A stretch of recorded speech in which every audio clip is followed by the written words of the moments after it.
my friends. Surely this will be the last opportunity for me to address you. The Air Force has bombed the antennas of Radio Magallanes. My words do not have bitterness, but disappointment. May they be a moral punishment for those who have betrayed their oath. Soldiers of Chile, titular commanders-in-chief, Admiral Marino, who has designated himself Commander of the Navy, and Mr. Mendoza, the despicable general who only yesterday pledged his fidelity and loyalty to the government, and who also has appointed himself chief of the paramilitary police.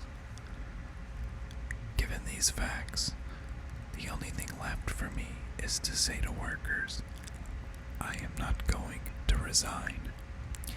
Placed in a historic transition, I will pay for loyalty to the people with my life, and I say to them that I am certain that the seeds which we have planted in the good conscience of thousands and thousands of Chileans will not be shriveled forever.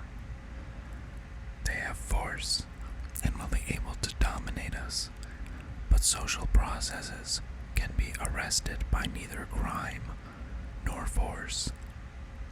History is ours, and people make history. Workers of my country, I want to thank you for the loyalty that you always had, the confidence that you deposited in a man who was only an interpreter of great yearning for justice, who gave his word that he would respect the Constitution and the law, and did just that. At this definitive moment, the last moment when I can address you, I wish you to take advantage of the lesson. Foreign capital, imperialism, together with reaction, created the climate in which the armed forces broke their tradition. The tradition taught by General Schneider and reaffirmed by Commander Aria, victims of the same social sector who today are hoping, with foreign assistance, to reconquer the power to continue defending their profits and their privileges.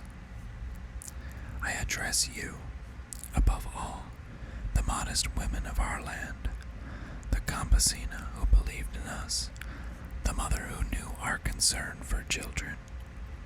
I address professionals of Chile, patriotic professionals who continued working against the sedition that was supported by professional associations, classist associations that also defended the advantages of capitalist society.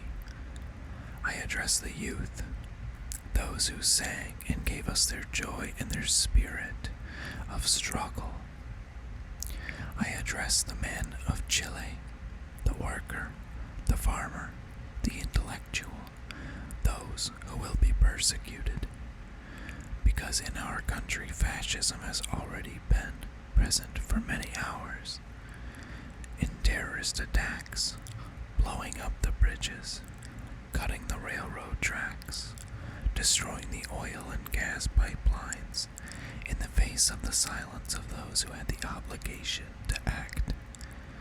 They were committed. History will judge them. Surely Radio Magallanes will be silenced, and the calm metal instrument of my voice will no longer reach you. It does not matter. You will continue hearing it. I will always be next to you. At least my memory will be that of a man with dignity, who was loyal to his country. The people must defend themselves, but they must not sacrifice themselves. The people must not let themselves be destroyed or riddled by bullets, but they cannot be humiliated either. Workers of my country, I have faith in Chile and its destiny. Other men will overcome this dark and bitter moment when treason seeks to prevail. Go forward knowing that sooner rather than later, the great avenues will open again, and free men will walk through them to construct a better society. Long live Chile, long live the people, long live the workers. These are my last words, and I am certain that my sacrifice will not be in vain. I am certain that, at the very least, it will be a moral lesson that will punish felony, cowardice, and treason.